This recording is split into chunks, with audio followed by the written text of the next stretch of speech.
Ahora, me quedan 10 minutos, no estaba seguro de poder llegar a este momento. Pero ¿puedo decirles algo en relación a este coronavirus? ¿Me lo permiten?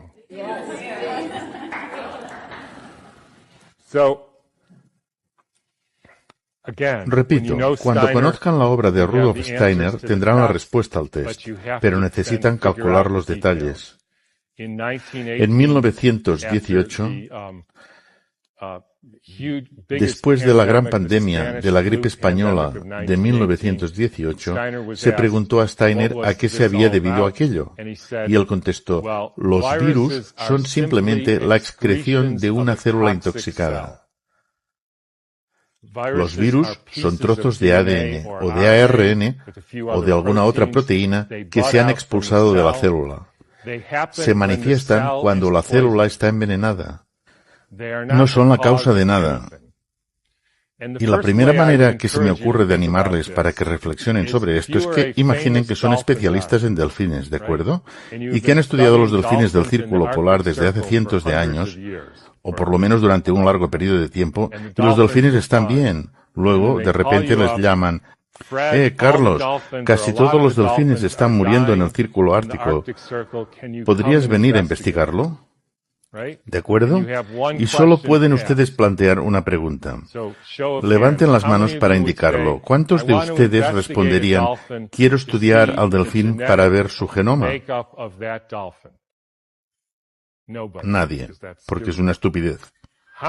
¿Cuántos de entre ustedes dirían, quiero verificar si este o aquel delfín es portador de un virus que sería contagioso y que se transmite a los demás delfines enfermándolos?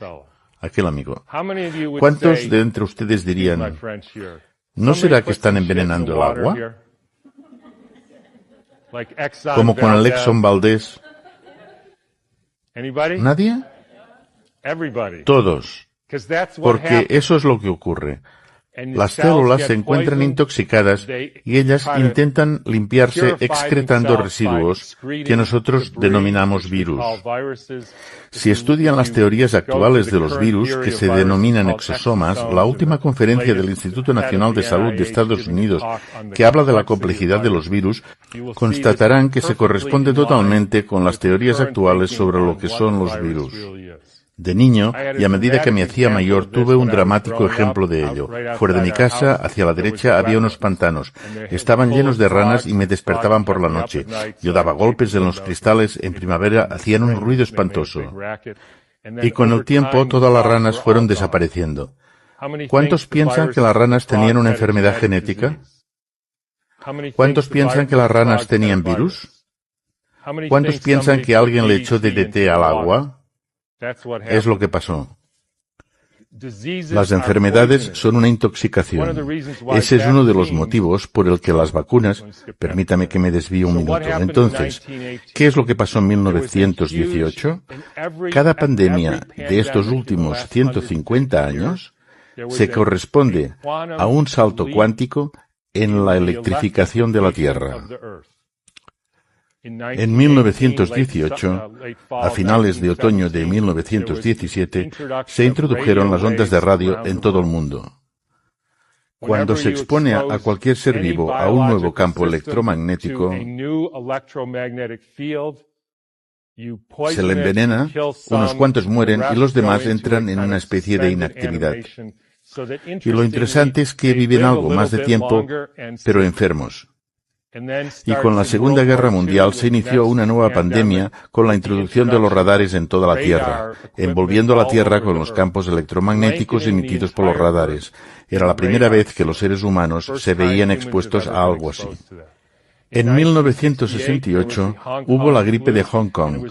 Era la primera vez que la capa protectora del cinturón de Van Allen, cuya función es la de integrar los rayos cósmicos procedentes del Sol, de la Luna, de Júpiter, etc., de integrar todo eso y distribuirlo a todos los seres vivos terrestres.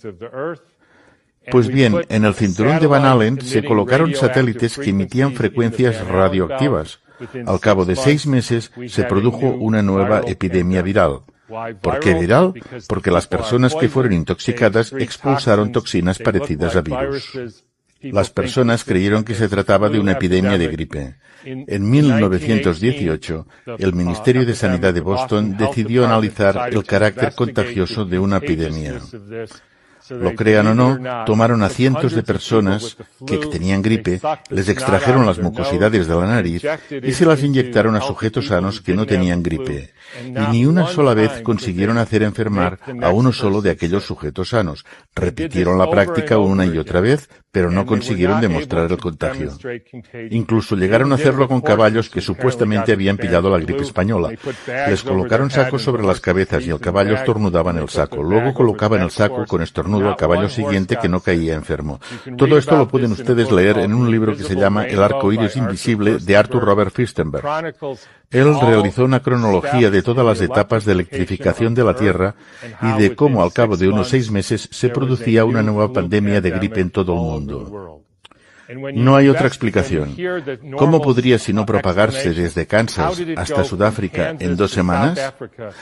De manera que en todo el mundo se manifiesten los síntomas a la vez, a pesar de que la forma de transporte era en caballo y en barco.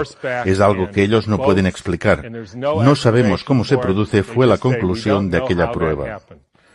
Pero si se paran a pensar en ello, todas esas ondas de radio y demás frecuencias que algunos de ustedes llevan en el bolsillo o tienen en la mano, pueden enviar una señal al Japón y llega al instante. Por tanto, incluso aunque no crean que existe un campo electromagnético que interconecta el mundo en pocos segundos, no hace falta discutirlo, es un hecho que experimentamos a diario. Y acabaré añadiendo que en estos últimos 6 meses se ha producido un dramático salto cuántico en la electrificación de la Tierra. Estoy seguro de que muchos de ustedes saben de qué se trata. Se llama 5G. Habrá unos 20.000 satélites que están emitiendo radiaciones, como las radiaciones que se emiten dentro de sus bolsillos o en sus manos y que ustedes están utilizando continuamente. Esto no es algo compatible con la salud. Lamento mucho decirlo, pero no es compatible con la salud. Es un aparato que desestructura el agua y si entre ustedes hay quien considera que nosotros no somos seres eléctricos, solo somos materia física, entonces no se molesten en pasar un electrocardiograma o un electroencefalograma o una prueba de conducción nerviosa, porque somos seres eléctricos y los productos químicos no son más que los residuos de estos impulsos eléctricos. Y para finalizar, una adivinanza. ¿Dónde se encuentra la primera ciudad del mundo totalmente cubierta por la 5G? Exactamente, en Wuhan. Así pues, cuando empezamos a pensar en todo esto, estamos en una crisis existencial aquí y ahora, de una magnitud tal que los seres humanos nunca han visto. Y no voy a interpretar el papel de profeta del Antiguo Testamento. Pero se trata de un hecho sin precedentes. La puesta en órbita de miles de satélites en la propia capa protectora de la Tierra. Y por cierto, como quería decir antes, eso se relaciona con las vacunas. Esto me atañe, pues hace un año tuve un paciente en plena forma que practicaba el surf, era técnico electricista electrónico que instalaba sistemas wifi para gente muy rica. Esta profesión tiene un alto índice de mortalidad. A pesar de todo, él se encontraba bien, pero un día se rompió el brazo y le tuvieron que poner una placa metálica. 3 meses más tarde no podía salir de la cama, tenía arritmia y agotamiento total. Nuestra estabilidad funcional depende de la cantidad de metal que tengamos en el cuerpo, así como de la calidad del agua de nuestras células. Por ello, si empiezan a inyectar aluminio a la gente, se vuelven receptores que absorben de forma amplificada los campos electromagnéticos. Y esto es un perfecto caos que puede explicar el tipo de dolencias que nuestra especie experimenta en la actualidad. Quiero terminar con una cita de Rudolf Steiner, de 1917. Era una época diferente.